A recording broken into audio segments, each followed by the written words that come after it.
Good evening, everyone. Approval of supplementary agenda. Madam Acting Chair, there is no supplementary agenda this evening.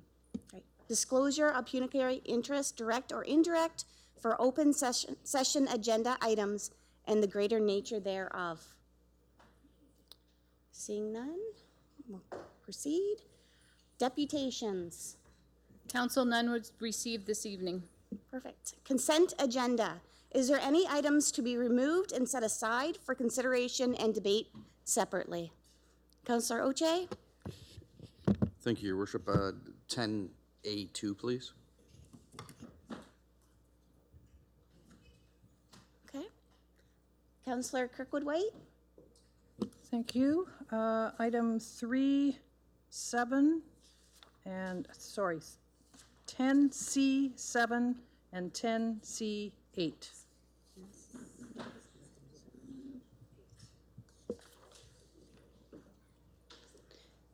Anybody else? Okay, Councillor Oche. Thank you, Acting Mayor. When I asked for this report, I asked that it be surrounding municipalities. There's a lot on here that Stratford, Waterloo, Hamilton. Hamilton, obviously, in a different position than we are. I believe Stratford has tons of hotels, and Waterloo has a lot more. This, to me, I brought this forward not more for the city of Chatham, as it has hotels, but for the little areas that are in Chatham-Kent, such as Tilbury, Ridgetown, Thamesville, places that there are no hotels at all. So I would really like this to go back and let me know municipalities such as Lakeshore, Essex, Middlesex, something like that. So I'm not sure what I need to do for this, but maybe somebody from management could let me know how I can send this back. Okay. Thank you, Worship. Councillor Oche can refer that to staff. We'll come back with an updated report with the additional information. I'd like to do that. Thank you. Okay, can I get a? He needs to make the motion. Sure. Yep. So she's going to put it up. Okay.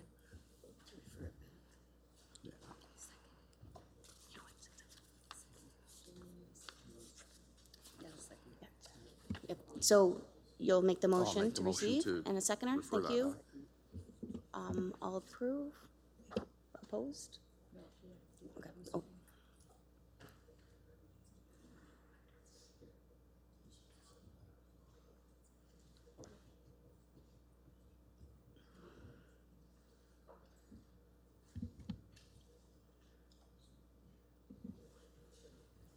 Okay, if council could vote, please.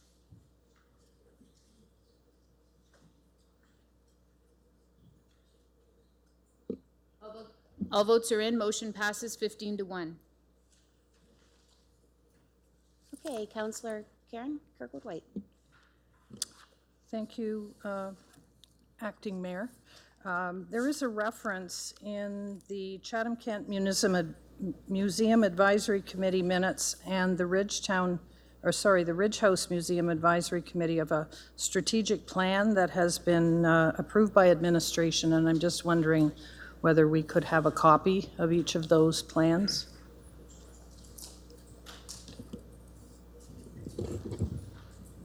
Through you, Acting Mayor, certainly we can provide those. I'll get them out to all of council. Okay. Can I have a motion to accept this report? And a second, or Councillor C. McGregor, and a seconder, please. Councillor Latimer? All in favor and opposed? We're good? Did we get a motion to receive all the report? I'm going to do that after. Yep. And then Councillor Kirkwood-White again, please. You had two.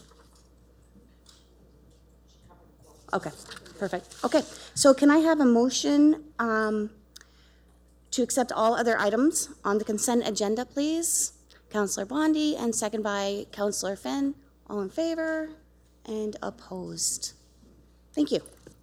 And that's our consent agenda. Notices of motion. Counselor Latimer. I, Councillor Mary Claire Latimer, hereby make a motion to reconsider the direction we gave staff regarding the minimum maintenance standards for winter sidewalk maintenance. We direct staff to prepare a bylaw to return to council for voting, and this bylaw is to adopt and implement the minimum maintenance standards for winter sidewalk maintenance.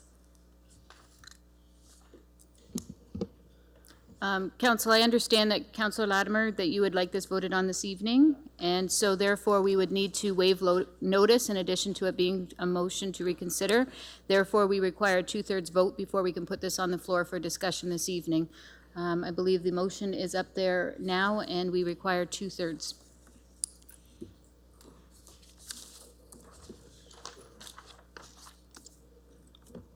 Yes, we need a mover and a seconder. Counselor Crew, a seconder, please. Counselor Pinsino. Okay.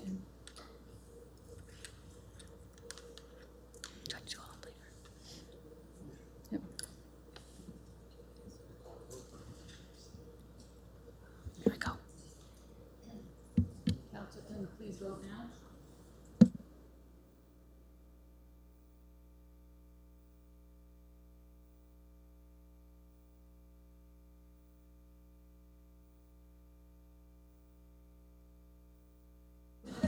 Sorry, all votes are in. Motion passes 14-2, which is more than 2/3, so we can put that motion on the floor now. She can speak to it first.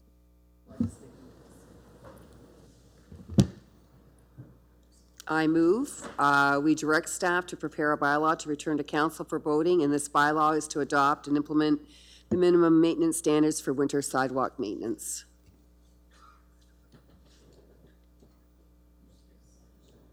Can I have a mover, please? Seconder, I move. Okay, questions?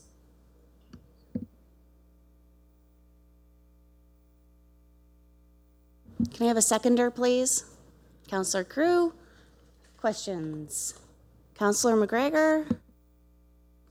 I would only indicate that I'm not against so much of this coming back as that I am against the fact that it wasn't given a week's notice for proper notification to the public. Counselor Solomon? Through your worship, can you tell me from administration, does this change, but voting for this motion, does it change the fact that the public are not required to clean their own sidewalks, that the municipality will continue to clean the sidewalks, and will continue to salt in the downtown? That's plural. Mr. Kelly, please? Oh, one other before you do that, and that we won't be hiring anybody new to police this. It will be done from internal sources. Thank you, Acting Mayor. The answer to your first question is yes. With respect to additional hiring, that would be only as approved by council, and that has not been approved. In fact, it was rejected last week, so that's why I'm asking this, or last meeting. Can somebody tell me? Thank you, Your Worship. Council did not approve any additional funding. In fact, our administration understands that council's direction is to do whatever enforcement is required using existing resources. Thank you. Counselor Bondi? Actually, thank you, Mayor. My question's been answered. Counselor Harrington? Thank you. Just a comment, and sorry, I don't mean to kind of continue to beat this drum, but I just want to emphasize that in our downtown core, currently, I think it's a standard of clearing the snow 24 hours after 7.5 centimeters, whereas the minimum maintenance standards are 48 hours after 8 centimeters. So I just want to reiterate that we want to maintain kind of that higher level of CK standard, and this is kind of for all others per our conversation at the last council meeting.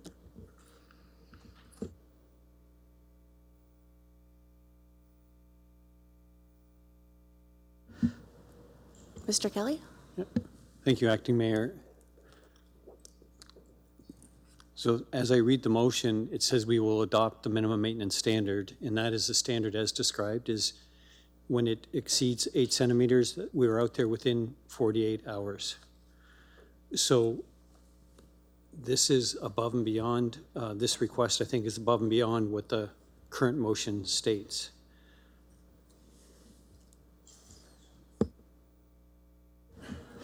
Counselor Harrington? So maybe I will ask our mover if she's open to a friendly amendment, kind of per the conversation we had at last council meeting, that would include at the end of the current clause, comma, with the status quo service levels maintained for downtown cores, noting that they're above the minimum maintenance standards. I just think our downtown core businesses will really struggle if after 8 centimeters of snowfall, they have to wait up to 2 whole business days before that snow's cleared.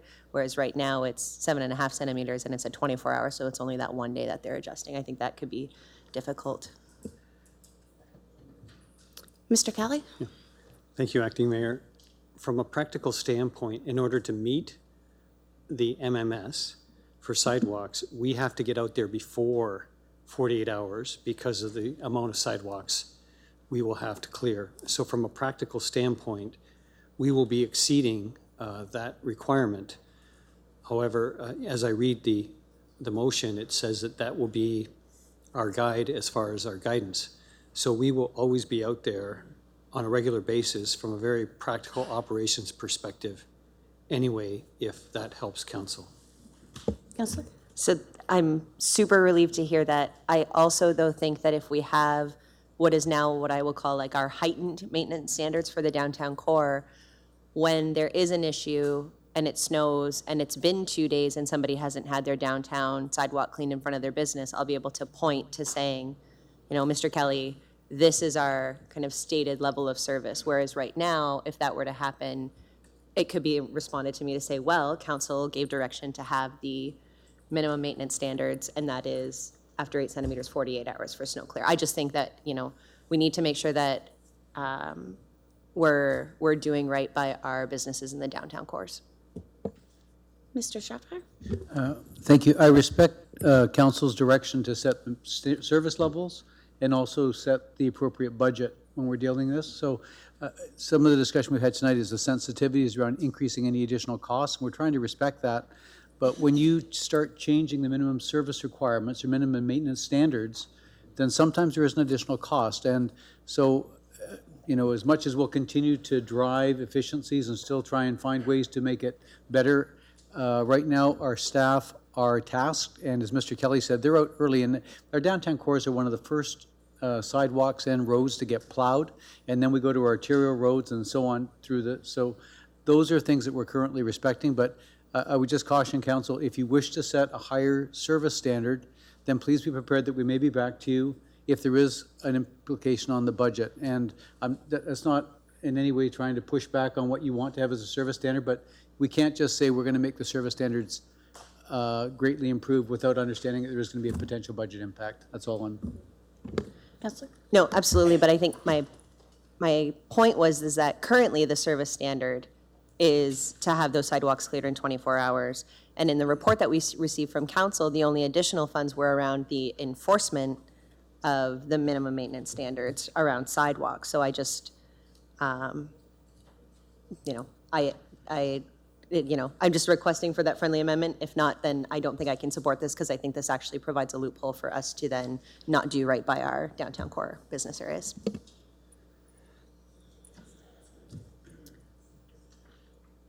Counselor Latimer? What is your suggested?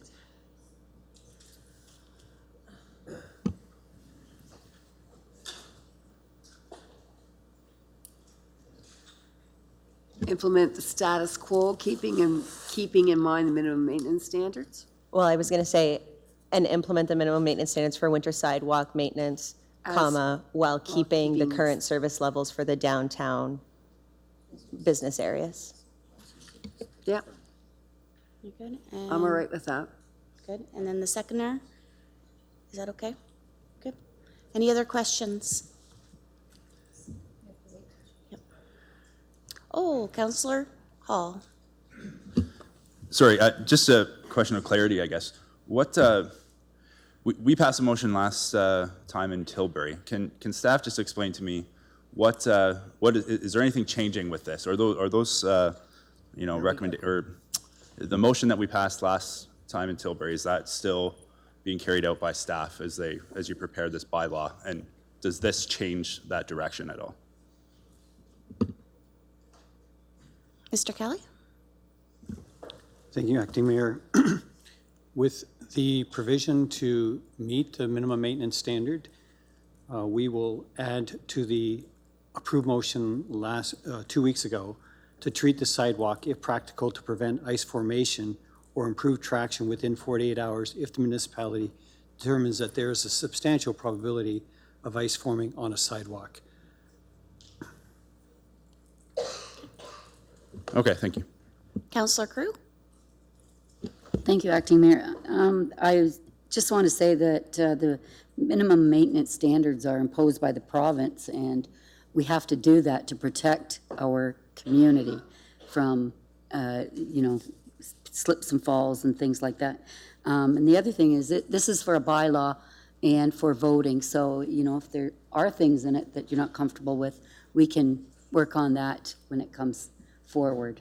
Okay, thank you. Any other questions? No? Let's put it to vote.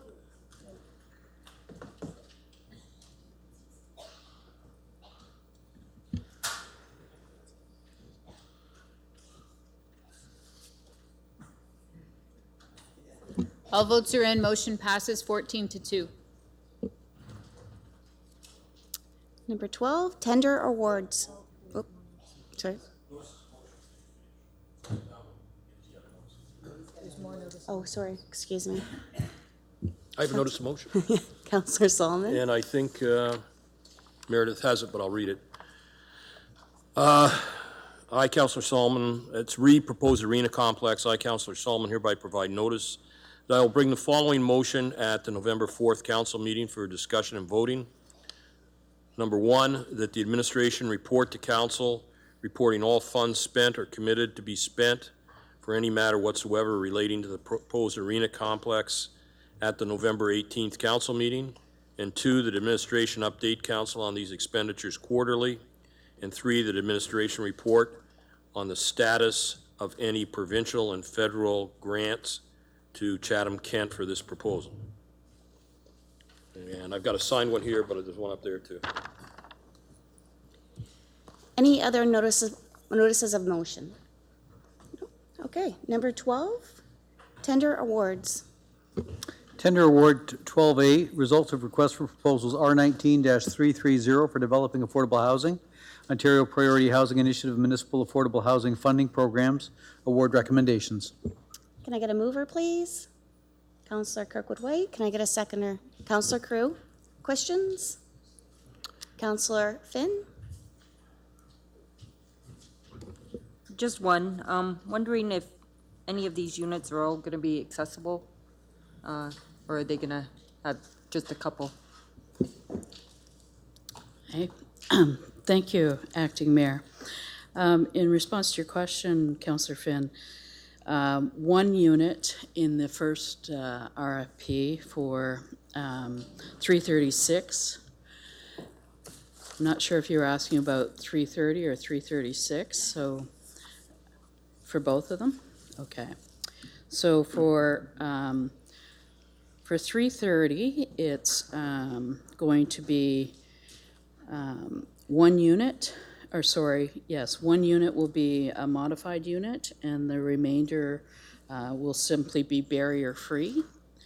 And basically the same for the other one, except it's not as many units, and they will have one modified unit, and the remainder will be barrier-free. Councillor Crew?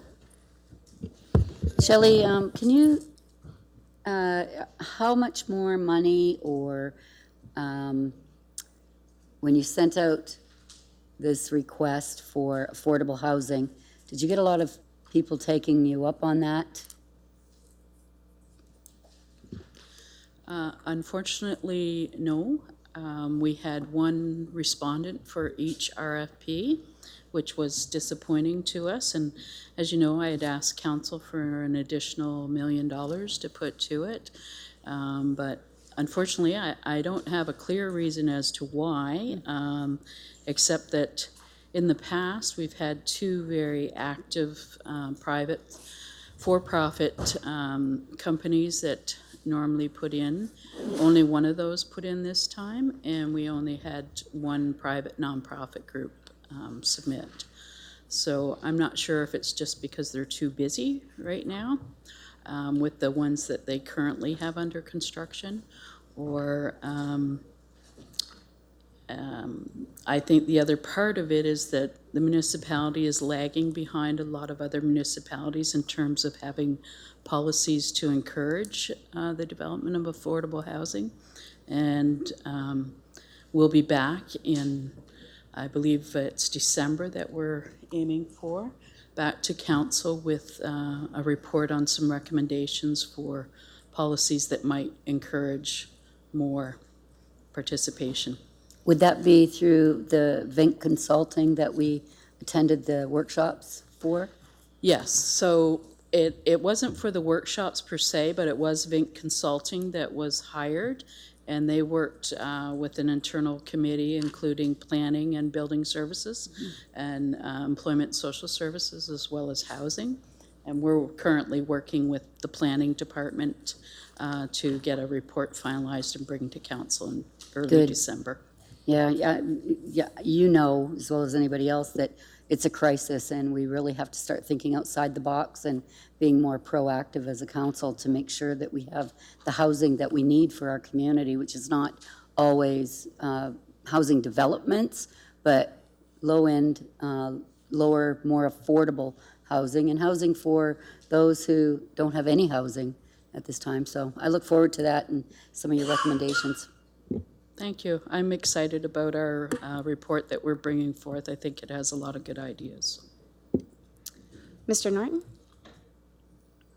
Madam Chair, I just wanted to say that my colleague Shelley is right when she says that we're preparing a report, and I just ask council to keep it in mind when we do come forward with that report. We are going to be asking for you to consider some fairly aggressive policy changes, as well as to put up some funding to help us push forward these policy changes. So please just remember that. Again, very supportive of what my colleague is saying, and I hope we're going to be able to address the problem. Councillor Latimer? Perfect. Councillor Kirkwood-White? Thank you, Acting Mayor. I had asked our Director of Housing Services if she would provide for us tonight a summary of the opening balances of the funds that were available at the beginning of the year, together with where the money has gone so far, assuming we approve both recommendations tonight, and what the balance might be if we approve both recommendations. Thank you, Acting Mayor, and through you to Councillor Kirkwood-White. So as an explanation of where we are on our reserves, we have a social housing operations reserve that had $5.4 million at the beginning of this year. Annually in our budget, we contribute money towards the life cycle budget for Riverview Terrace, which is the one affordable housing project that the municipality owns. We also, council approved paying for the preparation of the update to our housing and homelessness plan out of the reserve, and that's being cost shared with employment and social services, 50-50. So that's our contribution there. Council also approved doing a non-performing mortgage agreement with Chatham Hope Nonprofit Housing Incorporated so that they could replace one of their units that was in a total state of disrepair. And then last year in the budget, council approved a 2-year pilot for social housing, portable housing benefit. And so 50% of that was used last year, and then the other remaining 50% of the 239 is, you'll see that in this year's budget. And then As I previously just mentioned a few minutes ago, when I did the report to council on doing the RFPs for affordable housing, you authorized me to add another $1 million into that RFP. The money has not been requested, at least not anywhere near that amount, and so in tonight's report before you, I'm recommending that we reverse that commitment, and the actual commitment then would be $416,703 for the R19-336, which was for the Investment in Affordable Housing Extension report to council, and that would leave you with a total of $4.6 million.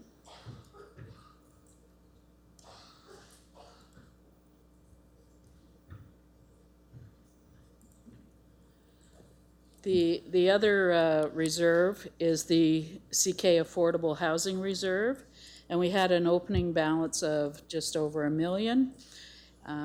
In the 2019 budget, we had a base amount of $800,000 for new builds, and council agreed in the 19 budget to allocate the social housing agreement funding that we receive out of the supplementary budget towards it. Towards the affordable housing.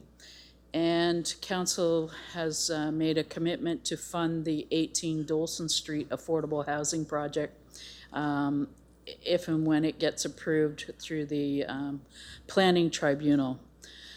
And then council approved a commitment of using the Shaw funding amount towards 2019 new builds.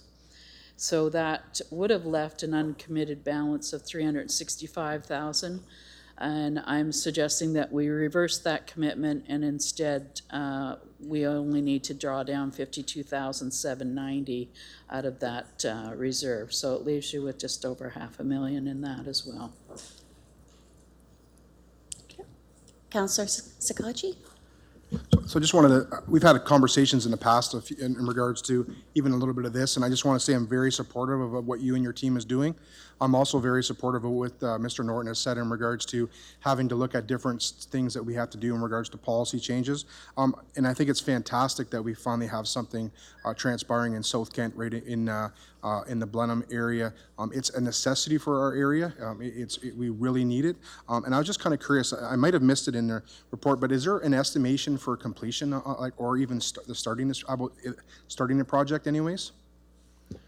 So the normal process that we will follow is if council approves these reports tonight, then we will then work on doing contribution agreements with the two proponents, and then they would be registered on title by the end of the year, and they're required to start building within 120 days of the contribution agreement being registered.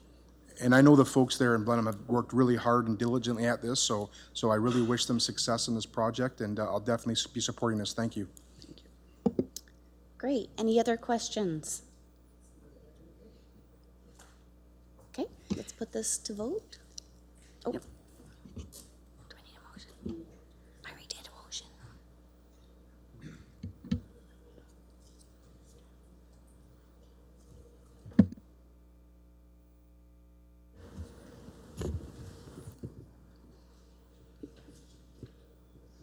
All votes are in. Motion passes 16-0.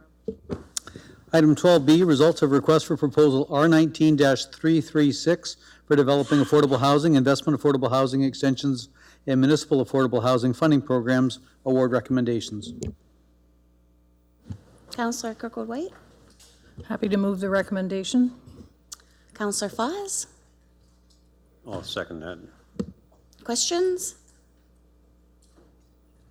Councillor Kirkwood-White? Thank you, Acting Mayor. A question to Shelley. I understand that there are going to be efforts made to provide some on-site supports for the folks that are going to be in these units. Familiar with an organization out of Hamilton called Indwell that provides on-site nursing, on-site social work, addictions counseling, mental health support. Can you elaborate a little bit about what kinds of supports are going to be provided to these folks?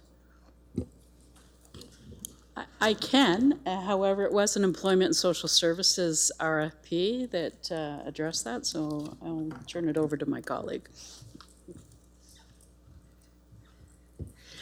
Thank you, Acting Mayor. The supports would be very similar. That's the intent. So ideally, we would like intensive case management supports, which would mean, daily visits if needed. They would vary by participant in the programs, but a lot of intensive supports wrapping around whatever services they might need. So there might also be connections with the medical community and so on, but definitely social work type supports. And how are you going to choose the folks that are going to be in these first 8 units? What method will you be using? I don't think that has all been decided yet. I do know that income is definitely a factor, as well as acuity. So we do have basically testing that we do with people to see where they are on a scale of needs, and high acuity is high needs, mid acuity. So these would be for mid and high acuity people. So it may not necessarily be in chronological order of when they came to you. I think you need to answer that one.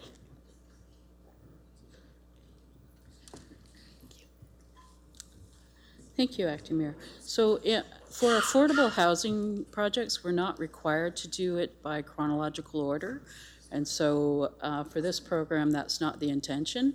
What the homelessness prevention officer for Polly is suggested is a head lease agreement with so that they will actually manage it as transitional housing under the Residential Tenancies Act. So then we can put on it requirements that they participate in the program, or they will have to move on.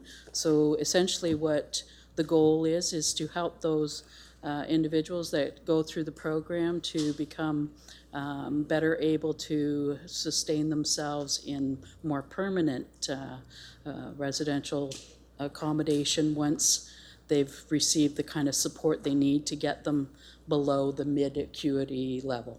Perfect, thank you. Councillor C. McGregor, please.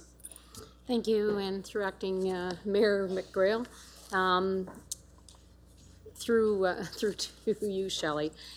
Just a curiosity, and we had a bit of this conversation. I'm under the understanding that you might have some figures as to need by community, or the demographics. Do you have that handy, or you can just send it out to me? That's fine. I have it on a stick tonight, but I didn't get Meredith to upload it. But Okay. I've No shared problem. it with our general manager, and I've shared it with a few council members that have asked for it. And I'd be pleased to bring it back to council as an information report or a presentation, whatever you prefer. Could you send it to me in advance, though, please, and thank you? Thanks. Any other questions? Okay, let's put it to vote.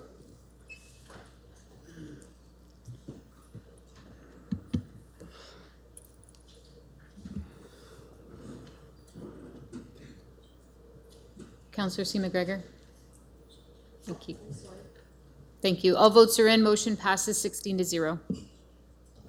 Item 12C, sole source road rating and assessment management software. Councillor Oche? Move that, please. Sure, and Councillor Harrington? I'll second the recommendation. Questions? Councillor Pincinel? Thank you, Your Acting Worship. Through you to Chris, I guess. Will the data from the previous 3 years be able to be integrated into the new vendor's software? Thank you, Acting Mayor. Yes, that is correct. The data that we picked up from the previous contract, which was in 2016, will be able to will be used for this analysis and carry forward. Okay, I was just afraid that we threw our money away for the last 3. Okay, thank you. Councillor Hall? Thank you, Acting Mayor. Just a couple questions through you to Chris. So how will this program benefit the municipality, I guess, financially? Will it save us money moving ahead? Yep, so thank you, Acting Mayor. So the cost of $150,000 per year, it includes the actual road ratings for all the hard surface roads in Chatham-Kent, as well as the software cost to manage the data that we receive. So the software is an asset management software that allows administration basically to rank and prioritize the road improvements based on pavement condition ratings, based on Air National Roughness Index ratings, while applying various funding levels provided through council.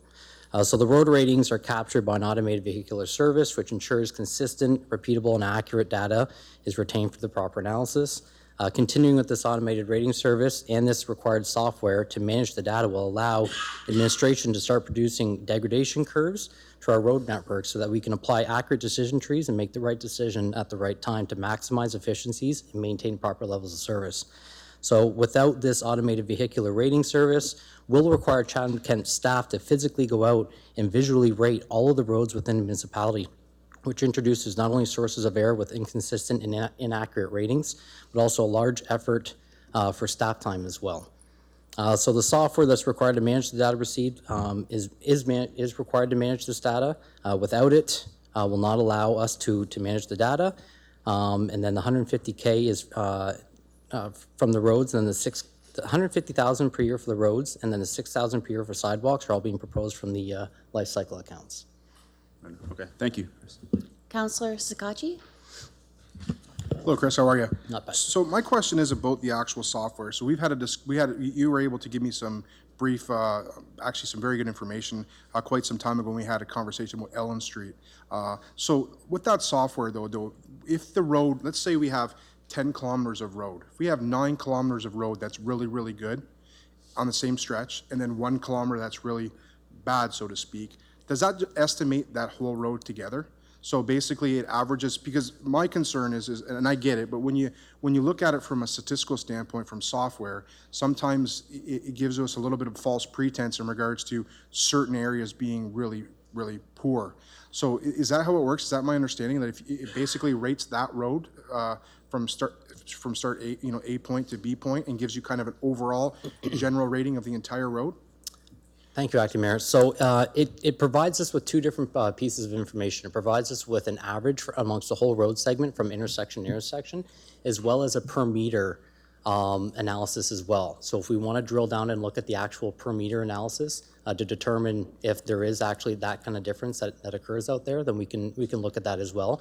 And then we could also go out and verify that through our public works team or through our engineering team to make sure that that data is accurate and being represented fairly with what's happening out there. And the numbers that you're looking at though is the average though, correct? Is that correct, that you're looking at when you're making those decisions, it's based on the average of the road? So typically we look at the average when applying the decision trees and applying the prioritization to it. But if there is some sort of,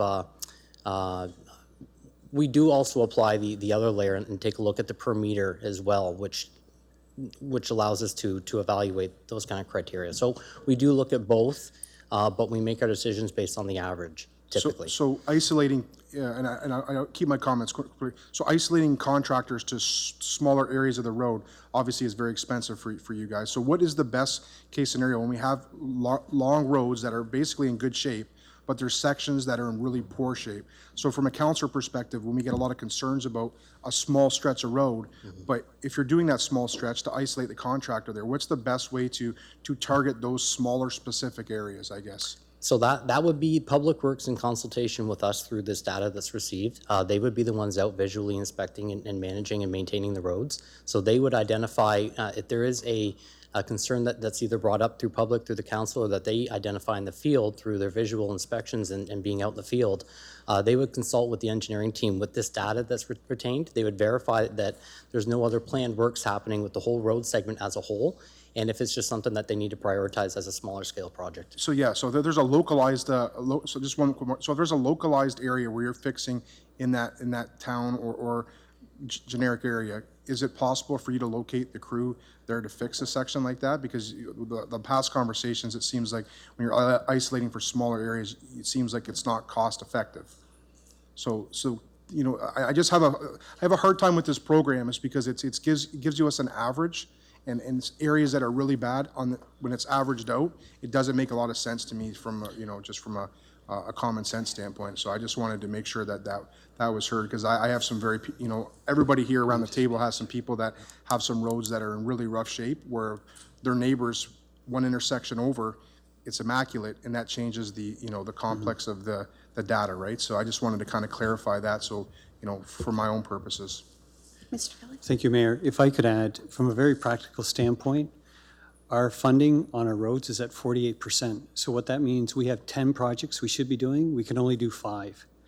So when we look at a road, it's taking it into that condition that we can really practically only fund 50% of the roads that we should be doing.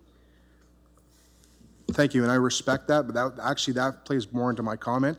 The smaller sections of road that are really bad are the ones that seem to never be able to get done because you're worrying about the larger projects that are required to be done, and I respect that. It's just that those small areas, I find when we're using this kind of data, it just, you know, we lose that sense of on the ground, that boots on the ground, because we're factoring it over a large stretch. And I just kind of wanted to relay my comments. And I appreciate the fact what you're saying. I understand about the underfunding, and I know that you have to do the big projects first. I understand that. So thank you. If the road is really in bad shape, we do have some options at times with our public works, depending on the extent. But for the most part, as you stated, those smaller sections of road, we have to completely mobilize and move the crew there. It's extremely cost ineffective. So we're always trying to take the money that we have and increase our road ratings across of CK the maximum that we can. Thank you, and I respect the fact that you guys do a good job of what the funding that you have. But like I said, it was just important that I did touch base on that, because Chris and myself had a couple conversations about this, and he really helped me understand the process a little bit. But I still think that there's a little bit of leeway there that we should be able to look into. But I appreciate your feedback. Thank you. Councillor Latimer? Through Acting Mayor McGrail. Chris, what is the verification of data plan? Is there a human component to that? And how often would you go out and verify your data? And then the second part of the question is, what's the evaluation process of the software that will tell us the associated actual savings and or costs? Thank you, Acting Mayor. So to your first question, we always go out and verify once all the data is received from the ratings and we have it plugged into the software and we have the maps and everything that we're presented with, and the maps allow us to actually visually identify all the very problematic areas and all the different ranges of ratings that we have. We always consult with our public works team who are out in the field and who are out verifying all the road sections. So through them and through constant correspondence and communication with them, we verify the list as being accurate. Is there any process whereby someone who lives on that stretch of road that doesn't get done can put their comments in? So in addition, through the ACR process and through complaints either from the public or from council, those comments that we receive are also taken into consideration and applied to the ratings that we receive to verify the data. Okay. So that's the verification. Yeah. Can you repeat the second question again, sorry? Just an evaluation of the software, the use of the software and the associated actual savings and or costs that may be associated with it, so we can see how much of a difference it actually makes as versus what you're doing now and what you're going to be doing in the next 3 years. Are you going to evaluate? Hopefully not at the end of the 3 years. I would like to see a point of evaluation long before the end of the 3-year contract. Correct. So the $150,000 per year is going to be spread over the next 3 years to enter into this contract with Street Scan.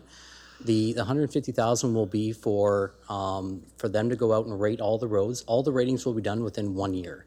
It's through the automated service, so they're going to go out and complete all the roads. There may be an opportunity to do it this year if the weather does permit, but if not, it'll be in the spring of 2020. Once they go out and rate all the roads, then we'll receive all the data back. We'll start being able to apply our decision tree and decision matrix to the next round of our hot mix contract and our surface treatment contract for 2020, and using that data right away. So we'll be utilizing this information immediately, and then the software will be on hand for the next 3 years as well, per recommendation 1, 2, and 3. And then number 4 will just be to continue with this type of service following the completion of this 3-year contract. Does that answer the question? Thank you. Councillor Kirkwood-Waite. Thank you. Chris, I think probably my question is very similar to the one that Councillor Latimer just asked, but there was an appendix attached to the report from LAS, and it talked about the number of different methods that municipalities use for assessing road networks. They reference a windshield study, a manual study, and an automated study. I'm not going to describe what that means, but can you tell me what we're using now? Is it a combination of all three or a windshield study? Thank you, Acting Mayor. So currently we are still utilizing the existing automated service that was provided in the 2016 approval from council, the contract that we had with our previous supplier. So they went out and did the automated ratings of all the road network, and we have all that data, and that's what we've been using for the past 3 years. But now it's been since 3 years, it'll be 4 years next year, where that data needs to be updated. We're requesting, recommending that we move forward with updating our automated service to continue with that. So therefore, it's the automated. Okay, thanks. Any other questions? Let's put this to vote.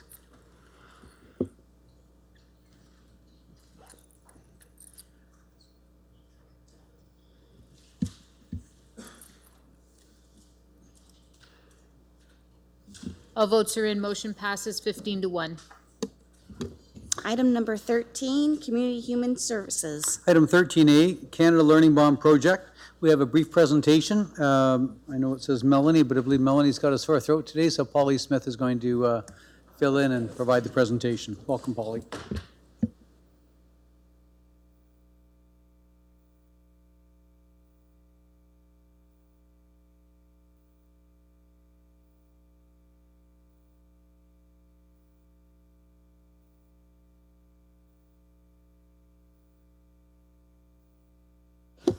Thank you. It's my pleasure to provide a little bit of background on the Canada Learning Bond.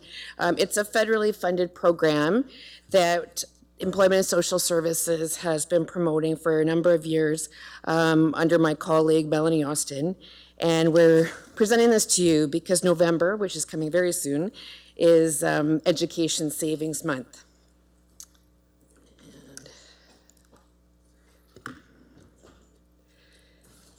The Canada Learning Bond is essentially a fund set aside under the RESP, or Registered Education Savings Plan program, but it is for low-income families. Children born after January 1st, 2004 can receive $500 plus an additional $100 each eligible year. And there's no cost to the individuals and to the families. That's up to $2,000. They can also, when possible, choose to add to the RESP, but they don't have to. This is a very important opportunity for families in the community, and only a portion of them are accessing this, so it's important to us to promote it.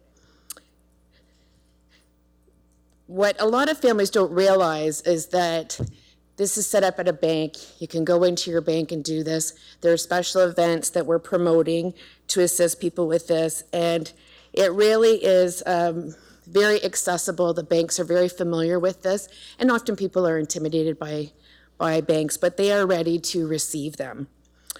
There are other savings grants available as well to all families, and it is encouraged because it's well known, and research has also shown that families who do have money set aside, that those children are more likely to go to post-secondary, which includes college, university, even the trade portion of college as well for the apprenticeships.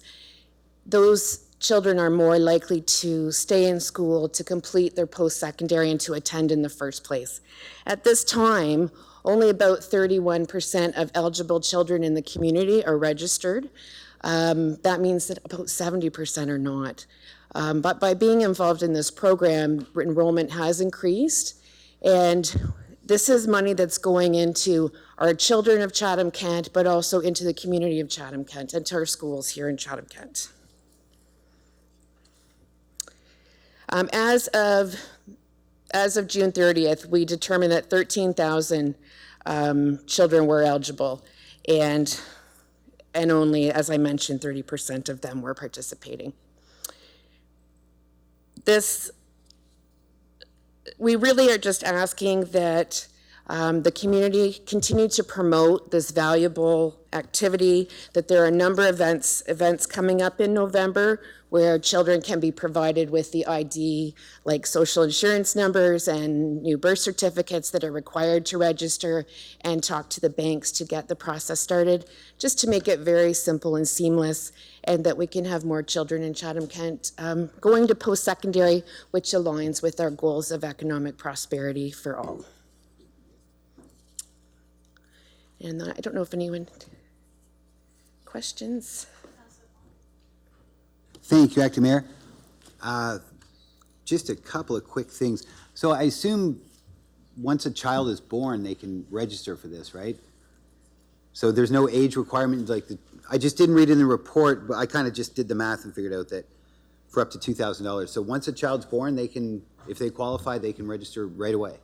That's right, and that's true with all children. It's just after age 15 that the eligibility to participate. The idea is to start early savings for education, so the earlier the better. Right, so the contributions stop at age 15, the $100 a year? I believe so, and that is correct, yes. Yeah, okay. I'm kind of familiar with this. I've got a handful of kids that I can't afford to educate, so.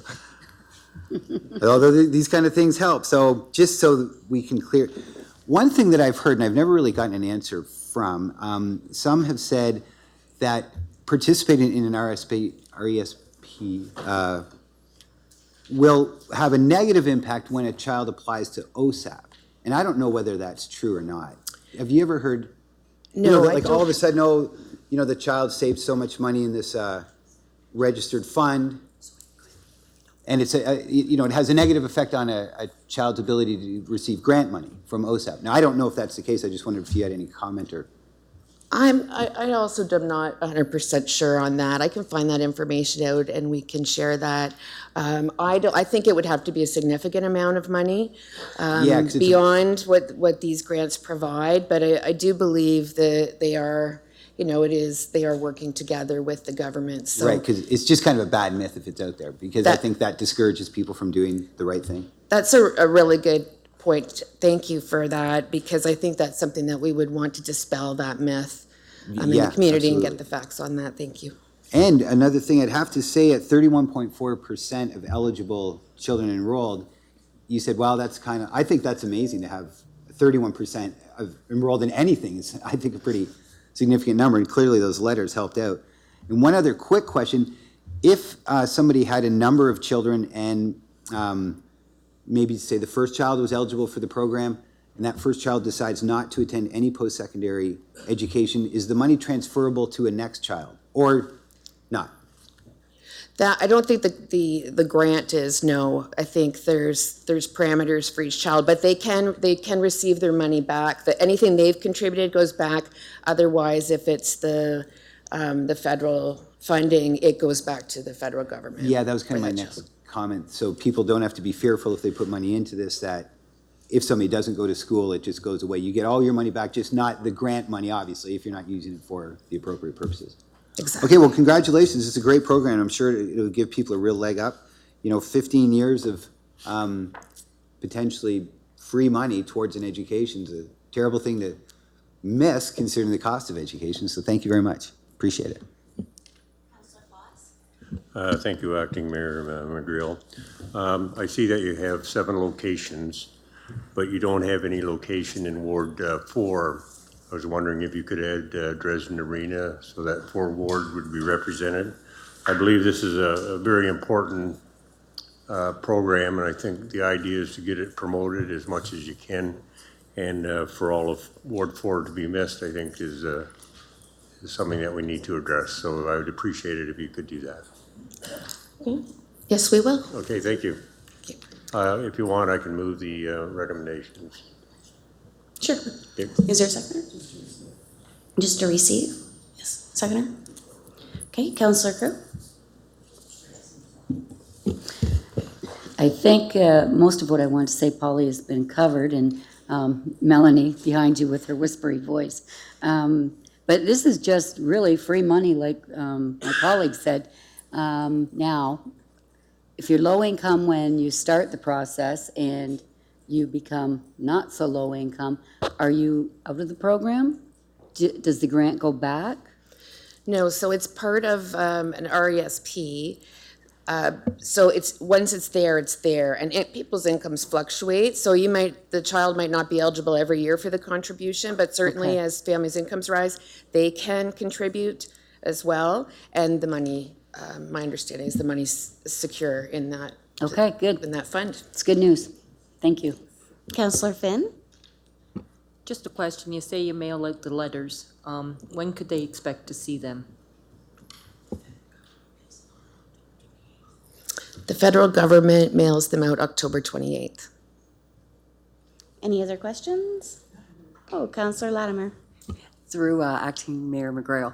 I'm just wondering, just to catch that 70%, the federal government hands out the letters, right? So do you follow up with them and ask them specifically, are you making use? Have you signed up with and when they say no, what do we do to encourage them to actually sign up?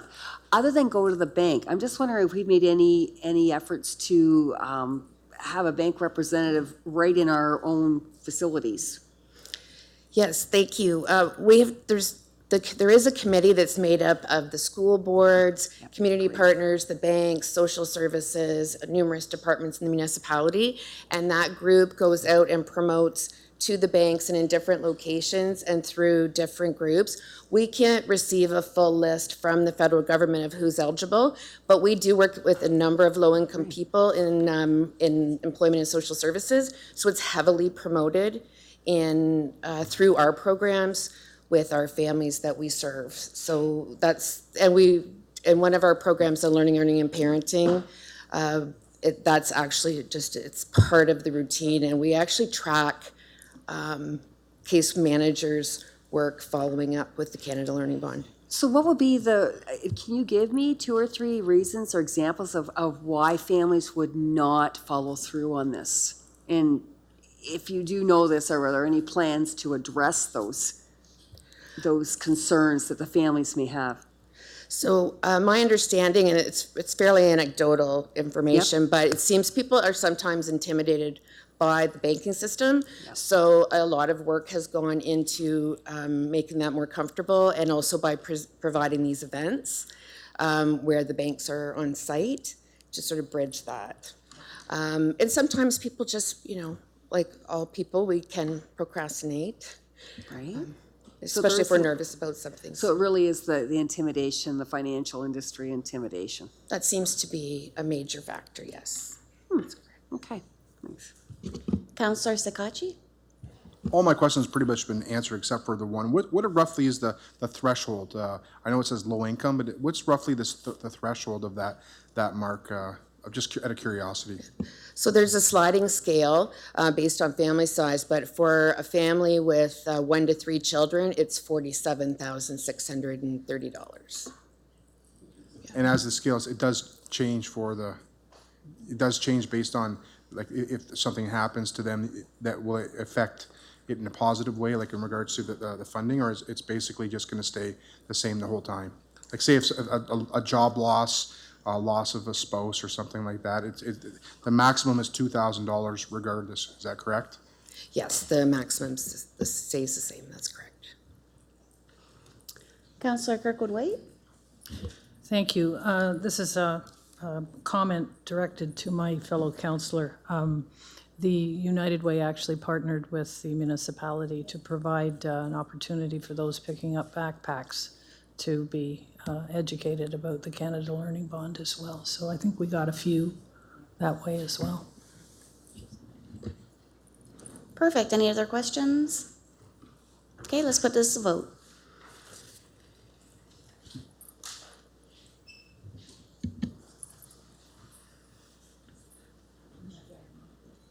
All votes are in. Motion passes 16-0. Perfect. Item number 14, community development. Item 14A, Lawson Properties, Inc., offer to purchase. Can I get a mover? Counselor Pinsino, seconder. Counselor Finn, questions? Seeing no questions, let's put it to vote.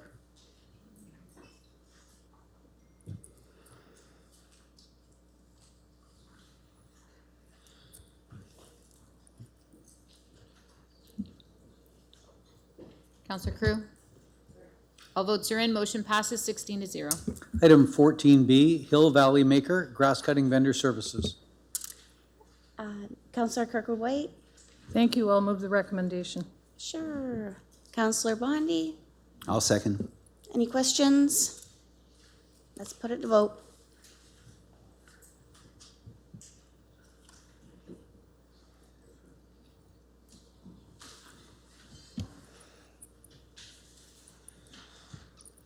All votes are in, motion passes 16-0. Item number 15, Infrastructure and Engineering Services. Item 15A, Notice of Motion, Wallaceburg Downtown BIA Parking Issues. Counselor C. McGregor? I would like to move the recommendations. Sure. Counselor Hall? I'll second that. Questions? Counselor C. McGregor? Thank you. I'd just like to actually thank Chris and his department for taking the time to go through this. There was a lot of community requests that came to this additional work to be done in the town area, and I know they did a fair amount of consultation, and we really appreciate it over there, and just wanted to thank the team for doing that and bringing that for us. Any other questions or comments? Let's put it to vote.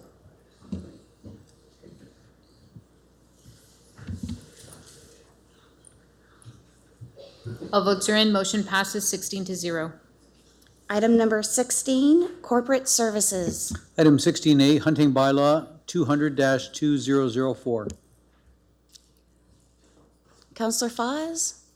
Thank you, Acting Mayor McGreal. I'll move the recommendations. Thank you. Counselor Solomon? Good. Any questions? Seeing none, let's put it to vote.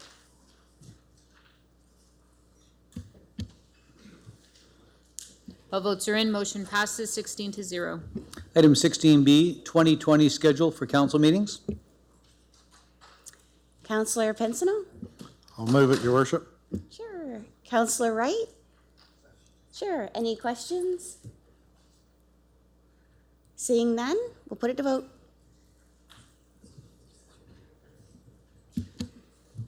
All votes are in, motion passes 16-0.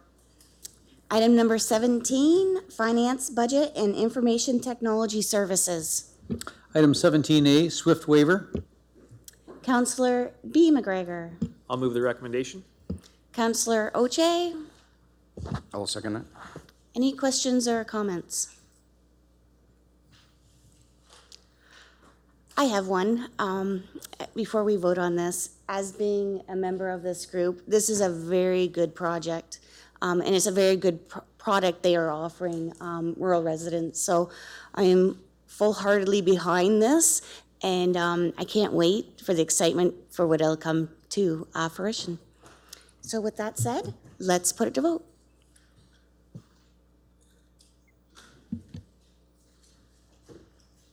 All votes are in, motion passes 16-0.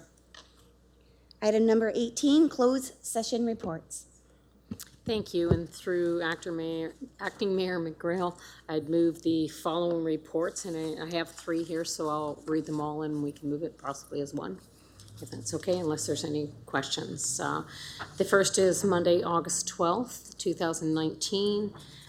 Council directed administration on personal matters about an identifiable individual, including municipal or local board employees, with regard to citizen appointment to Committee of Adjustments, and proposed disposition of land by the municipality and advice that is subject to solicitor-client privilege, including communications necessary for the purpose with regard to Mitchell's Bay Park contract.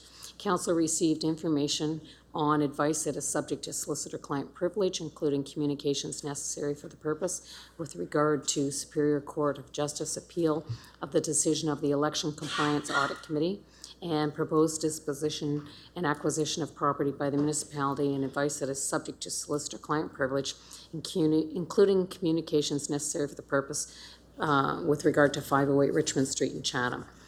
Next meeting was Monday, October 7th, and absent were Councillor Oche and Councillor Solomon.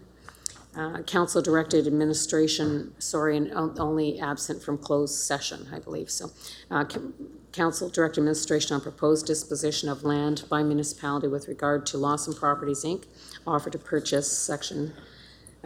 Council received information on advice that is subject to solicitor-client privilege, including communications necessary for that purpose with regard to sidewalk maintenance.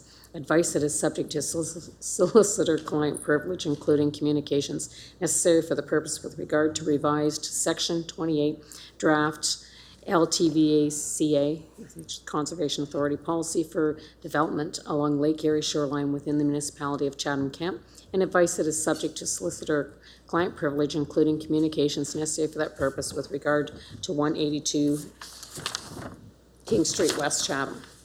And tonight, closed session, absent from the meeting was Mayor Caniff and Councillor Thompson. Council directed administration on proposed disposition of land by the municipality with regard to offer to purchase Parkland Church Park Road. Proposed acquisition and disposition of land by the municipality and advice is subject to solicitor-client privilege, including communications necessary for that purpose with regard to 508 Richmond Street, Chatham and nearby lands.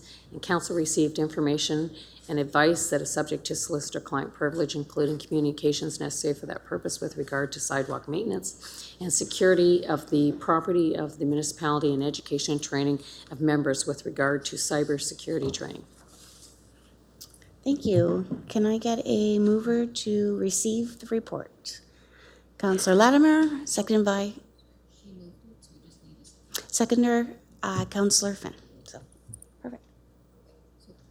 Carmen passed it? Yes. So then we only need one seconder? Okay, so we'll second Councillor Latimer. Perfect. And we'll take it to vote.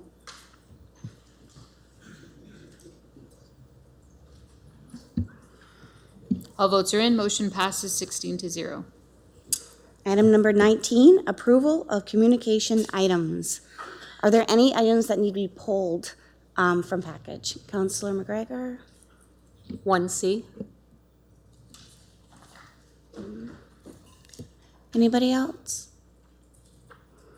Okay, can we get a motion to accept all other communication items? Councillor Kirkwood-White? So moved. Councillor Hall? Yeah, I'll second. Okay, Councillor C. McGregor.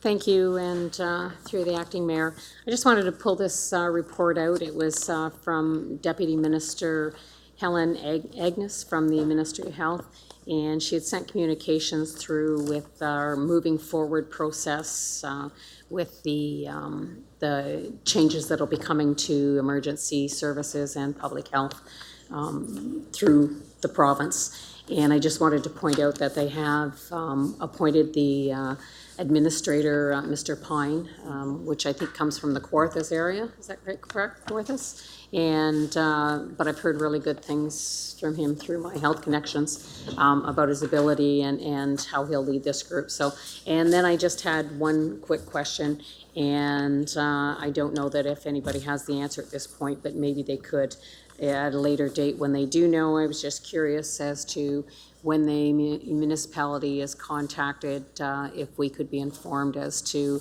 who will be participating in the consultation, when and who will be participating. April?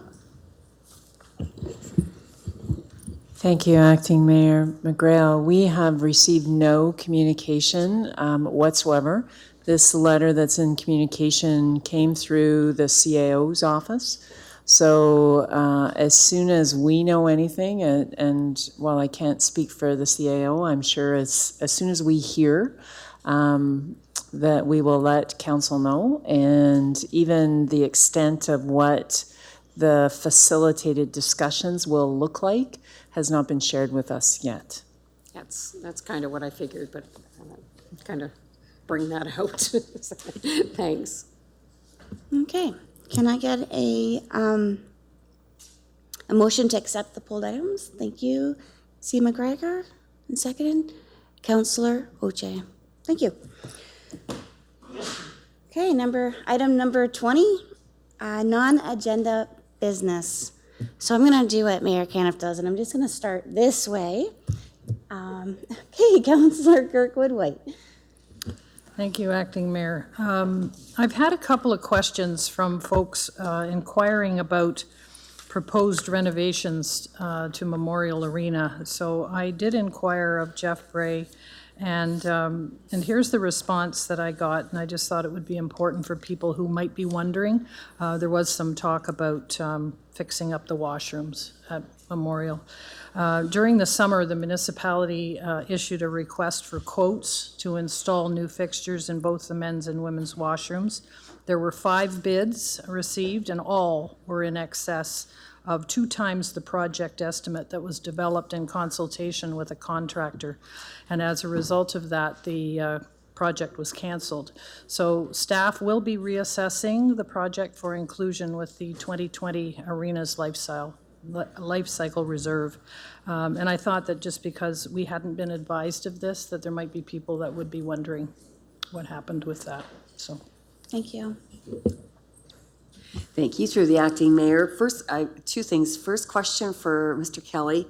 Is there an Erie Shoreline study update meeting booked anytime soon? That we had, the last you'd reported that it would be at the end of October.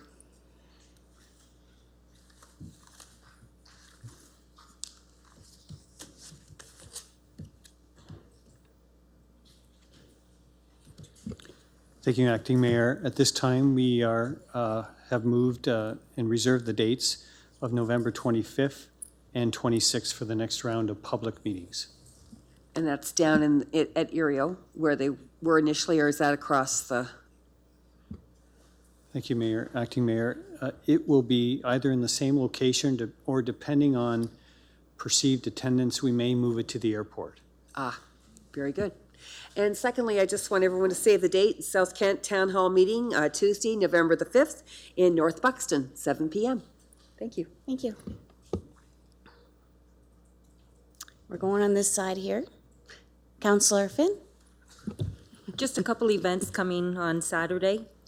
One for the family, safe treating at the Chatham-Kent Children's Safety Village between 11 a.m. and 2 p.m. You can go in costume if you wish. They have CN's Little Obi Miniature Train, a charity barbecue, family activities, and it's only $10 a family. And also, on October 23rd, 1934, the Chatham Colored All-Stars became the first all-black team to win a Provincial Ontario Baseball Association championship. 2019 marks 85 years since the team brought the championship back home to Chatham, and on Saturday between 1 and 3, they'll be celebrating that at Sons of Kent. Thank you. Councillor Solomon. Thank you, Acting Mayor. I have 2 items. The first is, and I hope I don't have to bring a motion for this. I'd like an agenda item on the either the November 4th or November 18th meeting, which would present to council a report on the status of the CK Railway. Can I get that without bringing a motion? I think that's what non-agenda is about, trying to get things on an agenda. It's nothing new. It's an issue that we've dealt with for a decade. Just a status update. If there's nothing new, you can report there's nothing new. If there's something. Okay. So may I have that on the agenda? Yes. Mr. CEO? And the second, and more importantly, is I wanted to congratulate you for a well-run meeting. I may withhold that if we don't end by 7:30, but I want to congratulate you on a well-run meeting. It's the first time you've done it, and you did a very good job. Thank you very much. Thank you. We're not done yet, though. Councillor Bondi. Thanks. Just a quick question, probably to Gord. I'm noticing a lot of benches around town with advertisements on them on municipal property, and I'm just wondering what our role must be something in that. Good move, Gord. Thank you, Acting Mayor. All the benches that are being put in are part of a transit service. It's a contract that we entered into about 2 years ago. with the vendor that brings in advertising benches. So they reach out, they do all the advertising and secure all the advertising, and it's a completely 100% revenue generating contract for the municipality to have all these benches. So it's good for us, the municipality? Yes, it is. Oh, great. When they look great, too. Okay, great, thanks. Counselor Crew? Thank you, Acting Mayor McGrail. On Tuesday, October 29th at 7 p.m.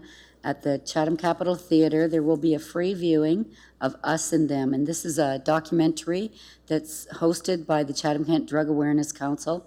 And it's timely because, you know, we're in the midst of housing and substance use crisis. And this is Krista Lawton followed 4 homeless people through 10 years of their lives. It's a very powerful documentary, so if you can get out to see it, you won't be disappointed. But it's 7 p.m. at the Chatham Capitol Theatre, and it's free. Bring as many people as you like. Thank you. Counselor Oche?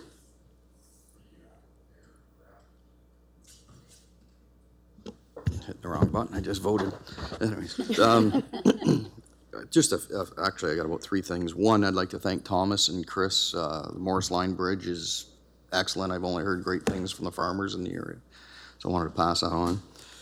Secondly, Chatham-Kent Public Library is hosting the 2019 Book Bash Canadian Children's Literature Festival this Wednesday, October 23rd from 5 to 8:30 p.m. Book Bash is a fun-filled free children festival featuring a variety of activities and programs with Canadian children's authors, illustrators, and entertainers. Book Bash will take place at the John D. Bradley Convention Centre, 565 Richmond Street, Chatham. The 2019 Book Bash Canadian Children's Literature Festival boasts an extraordinary lineup of Canadian art authors, including Deborah Ellis, Kathy Kaser, and local author Sylvia Takema. Performances by the Great Lakes Woodland Dancer Troupe and the Thames River String Band, à la Tranche, and will be featured as well. In addition to authors and performers, we also have fantastic community partners coming to offer interactive stations for participants and a local author showcase.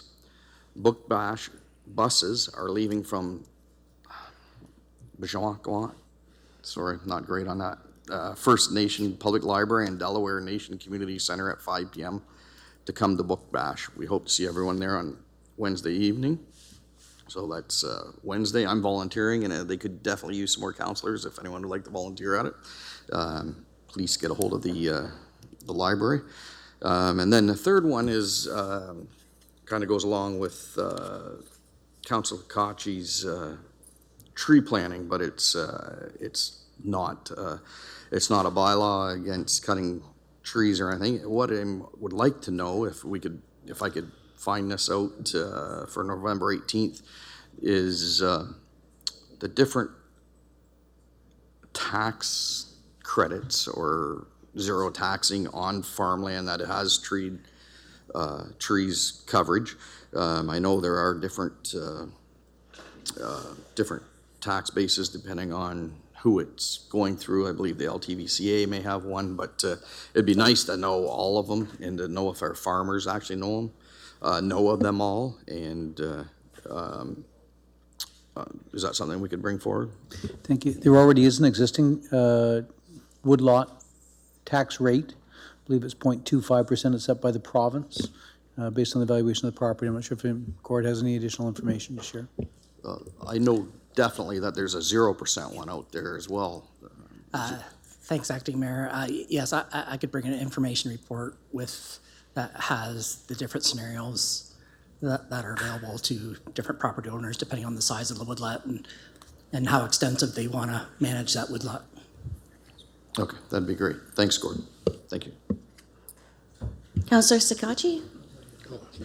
Just actually, I want to have a quick question for Mr. Teaberry, Chris, if you don't mind. Just had a quick question for you, and I wanted to ask it in open just because it might be beneficial for some of the other councillors as well. I had a really good question from a couple of constituents actually in regards to the transition strips we're starting to put in at all of our access points and crosswalks and all that. I think that's the textile plates. Is that that's correct? I had a concern in regards to how other cities are doing things in regards to people that have sight impairments and that for the basically the indicator when to walk in that. Is that something that we would ever be starting to look at anytime soon? Or is it the budget implications something that would be extraordinary on the municipality? Thank you, Acting Mayor. So the tactile warning indicators are the plates that are put down at the intersections, just basically as braille on a sidewalk to indicate visually impaired that there's an actual crossing there. It actually points in the actual direction of the crossing as well, so it's very obviously strategically placed. With regards to any additional features, the warning indicators, so the audible push buttons as well at all the crossings, that is whenever there is an intersection that's due for any kind of improvements or replacements, that's when we will take that into consideration. We always bring it up to the current AODA accessible standard. So it's based on budget, based on priority wherever we're addressing or improving intersections or crossings, that we make sure that they are accessible, friendly all the time. So the textile plates, that's fantastic. So the new code, is it to have the one that's like a hearing? So basically, it's to tell you when you can walk as well. Like, is that the new standard, or is it based on the traffic levels? Nope, that is correct. So any time that there's a controlled crossing, like an intersection with a controlled crossing or a pedestrian crossover type of device, to be compliant with the current standards, we will make sure that the audible tones are installed. Perfect. And the last question while you have here is totally different. So I know that you guys have begun the work in Erie, and I know that obviously the water levels were a concern for quite some time. Just wanted to touch base with you and see how that was going. Have in regards to any difficulties or anything like that, or is everything going pretty much on schedule to how you would hope it would go?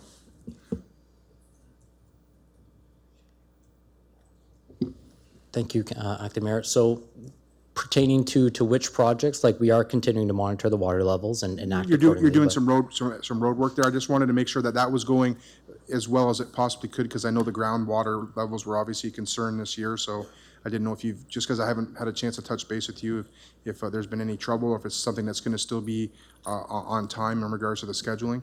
Right. As of per my last correspondence with council from engineering, we elected to remove a couple of roads out in Shrewsbury out of our contract. Yeah, I was aware of those ones. I appreciate that. Yep. Due to the water level concerns, they're going to be added to next year's contract if the water levels permit. I'm not aware of any concerns we have in the Erie area if the roads were on the approved list. I don't have the list with me of all the roads that we are addressing in Erie, but I'm not aware of any roads that are of the same concern that we had with Shrewsbury. Perfect. I appreciate it. And I always, I just want to make sure, very publicly stating, I really much appreciate how accessible and how prompt you always reply to me when I have a request. So thank you very much for that. Your correspondence is greatly appreciated. Thank you.